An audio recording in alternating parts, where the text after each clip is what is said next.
అగ్రరాజ్యం అమెరికా అధ్యక్షుడు Donald Trump Bharat కుదుర్చుకున్న చారిత్రక వాణిజ్య ఒప్పందం ఇప్పుడు దాయాది దేశం పాకిస్తాన్లో రాజకీయ ప్రకంపనలు రేపుతోంది. ఢిల్లీ, వాషింగ్టన్ మధ్య కుదిరిన ఈ ఒప్పందంతో పాక్ అంతర్గతంగా తీవ్ర అవమానాన్ని ఎదుర్కొంటోంది. అమెరికాను ప్రసన్నం చేసుకోవడానికి పాక్ పాలకులు చేసిన ప్రయత్నాలన్నీ వృధా అయ్యాయని, భారత్ తన ఆర్థిక బలంతో మెరుగైన ఫలితాలు సాధించిందని అక్కడి మేధావులు, రాజకీయ నేతలు విమర్శిస్తున్నారు. ప్రజలు సైతం భారత్ను చూసి నేర్చుకోవాలంటూ పాక్ ప్రభుత్వానికి సూచనలు చేస్తున్నారు.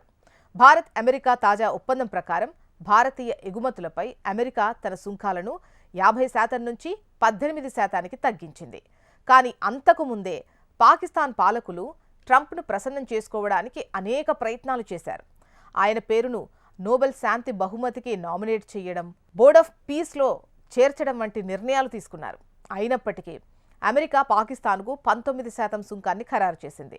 భారత్ కంటే 1% ఎక్కువ సుంకం విధించడమే కాకుండా తక్కువ గౌరవం దక్కడం పాక్ ప్రజలను తీవ్ర ఆగ్రహానికి గురిచేసింది. పాక్ మాజీ మంత్రి మహమ్మద్ అజహర్ స్పందిస్తూ, ప్రస్తుత విదేశాంగ విధానం, ఆర్థిక బలం మార్కెట్పై ఆధారపడి ఉంటుంది, కానీ పాలకులను ప్రసన్నం చేసుకోవడం వల్ల ఏమాత్రం ఉపయోగం ఉండదని ఎద్దేవా చేశారు. ఇక భారత్ తన వ్యూహాత్మక స్వయం ప్రతిపత్తితో వ్యవహరించిందని, పాక్ మాత్రం వ్యక్తిగత సంబంధాల కోసం ప్రాకులాడిందని విమర్శించారు. మరోవైపు ప్రముఖ జర్నలిస్ట్ ఇమ్రాన్ రియాజ్ ఖాన్ మాట్లాడుతూ, మీరు బలూచిస్తాన్ ఖనిజాలను చెక్కపెట్టెలో పెట్టి అమెరికాకు దారపోసినా సరే గౌరవాన్ని మాత్రం కొనుక్కోలేరు అంటూ సొంత ప్రభుత్వంపై విరుచుకుపడ్డారు.